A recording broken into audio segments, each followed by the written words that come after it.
Break के बाद स्वागत है आपका। इस वक्त की बड़ी खबर आपको बताएंगे कानपुर से बड़ी खबर, जहां पर छत्रपति शाहूजी महाराज विश्वविद्यालय के 10 छात्रों के निलंबन की जानकारी आ रही है। बड़ा खुलासा इस मामले में किया गया है। विश्वविद्यालय को दिए गए ब्यौरे में अभिभावकों की जगह दोस्तों के नंबर दिए गए हैं। मकान के एड्रेस भी गलत लिखाए गए थे। विश्वविद्यालय प्रशासन ने धोखाधड़ी, गलत दस्तावेज देने के मामले में जांच के निर्देश दिए। 5 सदस्यीय टीम की जांच में यह बड़ा खुलासा हुआ है। अमित गंजू, ये पूरी खबर विस्तार से बताइए, पूरा मामला विस्तार से बताइए। देखिए कंचन जी, मैं आपको बताना चाहूंगा, एक पुरानी कहावत है, तो चोरी ऊपर से सीना चोरी, ये बिल्कुल सही बैठती है उन छात्रों पे जो कानपुर विश्वविद्यालय में पिछले कई दिनों से धरना दे रहे थे छात्रवृत्ति को लेकर। और इस छात्रवृत्ति की आड़ में कुछ ऐसे छात्र थे जो अराजक तत्वों के साथ मिलकर विश्वविद्यालय का माहौल खराब कर रहे थे, जिसके बाद एक जांच कमेटी बनाई गई जिसमें फैक्ट्स मालूम चले कि ये वो 10 छात्र हैं जिनकी वजह से माहौल खराब हुआ। इनको निलंबित किया गया जांच रिपोर्ट के आधार पर। मगर इन सबके बीच जब जांच कमेटी ने इनके घर पर इंफॉर्मेशन भेजी तो जिन लोगों ने अपने एड्रेसेस मेंशन किए थे उसमें अपने पिता की जगह अपने दोस्त का नाम, अपने बहन का नाम, अपने दोस्त के साड़ू का नाम और ऐसे अलग अलग राम कृपाल ने अपने फादर के नेम में इकरम अली का नाम। ठीक है, जांच सामने आई तो चौंकने वाली चीजें सामने आई, जिसके बाद अभी अनुशासन अन्य कार्रवाई निर्देश दिए गए। ठीक है अमित गंजू, बहुत शुक्रिया खबर विस्तार से बताने के लिए।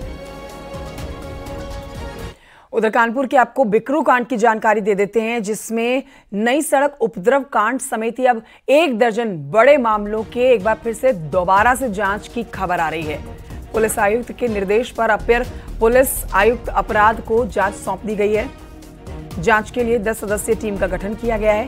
केस की मजबूती से जांच होगी। बाकी बचे उन आरोपियों को भी अब पकड़ा जाएगा जो इस केस में शामिल थे और किसी तरह से बच निकले थे।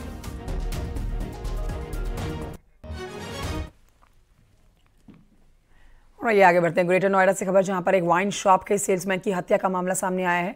आरोपी के मुताबिक मामूली विवाद में बाइक सवार अज्ञात बदमाशों ने गोली मारकर सेल्समैन की हत्या कर दी और फरार हो गए।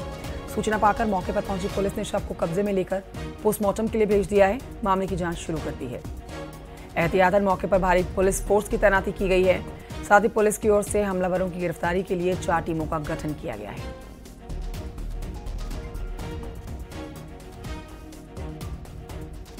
आइडेंटिफिकेशन हरिओ, जो मूल रूप से अमरोहा का रहने वाला है, उसके रूप में हुआ है। तत्काल सभी पुलिस अधिकारीगण मौके पर आ गए थे। घटना के अनावरण के लिए 4 टीमों का गठन कर दिया गया है, जो आसपास के सीसीटीवी कैमरा, सर्वेलांस और अन्य जानकारियां एकत्रित कर रही है। कुछ लाभप्रद जानकारी मिली है जिसको हम लोग तस्दीक कर रहे हैं। मुकदमा पंजीकृत करके अग्रिम कार्रवाई कराई जा रही है।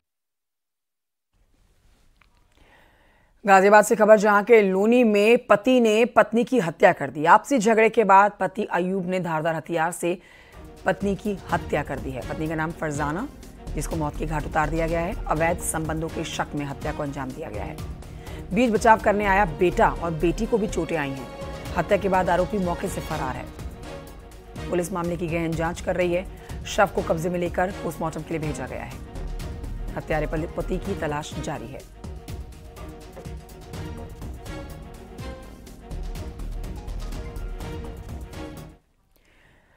उधर बुलंदशहर में पुलिस और बदमाशों के बीच मुठभेड़ हुई है। पुलिस ने एक लुटेरे को गिरफ्तार किया है। गुप्त सूचना पर कार्रवाई करते हुए पुलिस ने बदमाश की गिरफ्तारी के लिए घेराबंदी करके संदिग्ध को रोकने की कोशिश की, लेकिन बदमाश खुद को घिरता देख फायरिंग शुरू कर देता है।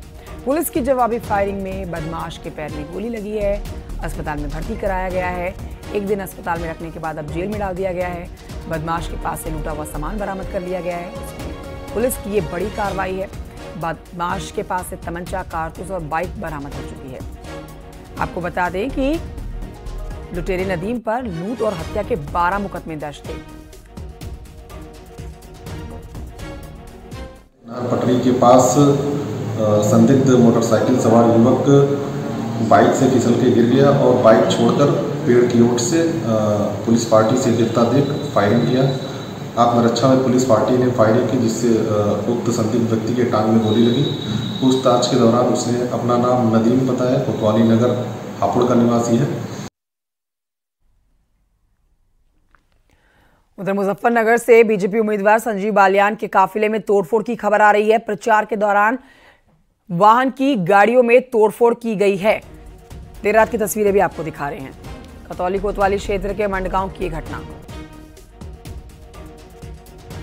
वहाँ कार्यक्रम लगा हुआ था मडगांव में, बड़ा प्यारा गांव है, हमेशा भारतीय जनता पार्टी है, मेरा भी बड़ा स्नेह है उस गांव से। कार्यक्रम लगा था, प्रधान के घर पे कार्यक्रम था।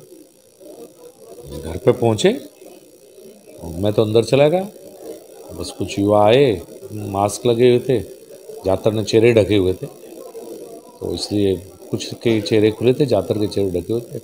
गाड़ियों में तोड़फोड़ शुरू की, वहाँ तक भी होता तो भी देख सकते थे। उसके बाद जो भारी पथराव छतों से हुआ है, और पथराव भी इंटरलॉक टाइल्स का हुआ है, तो ये तो है ही कि पहले से टाइल्स चढ़ाई गई, पूरी गली में अंधेरा किया गया, तो सब कुछ सुनियोजित था ऐसा लगता है।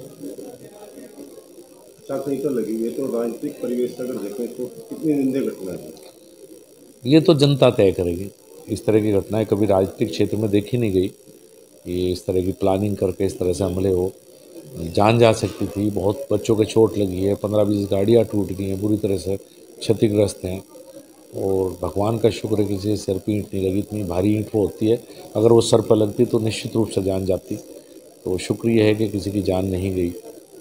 अच्छी है।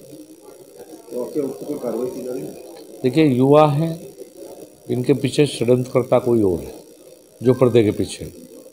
ये जरूर मैंने प्रशासन से कहा है कि षड्यंत्रकर्ता का पता निकाल कर लाए। मैंने अपनी तरफ से कोई तहरीर, कोई वो मैं नहीं चाहता युवाओं पर कोई कार्रवाई हो। उन्हें भड़काया गया, बहकाया गया है किसी न किसी नाम पर। तो मैं चाहता हूँ कि खुद युवा साथी इस बात को समझें कि जो इस तरह की बात करता है वही उनका दुश्मन है। तो मैं राजनीतिक व्यक्ति हूँ, लोगों को बनाया हुआ सांसद हूँ, मैं अपनी तरफ से कोई कार्रवाई किसी युवा पर नहीं चाहता।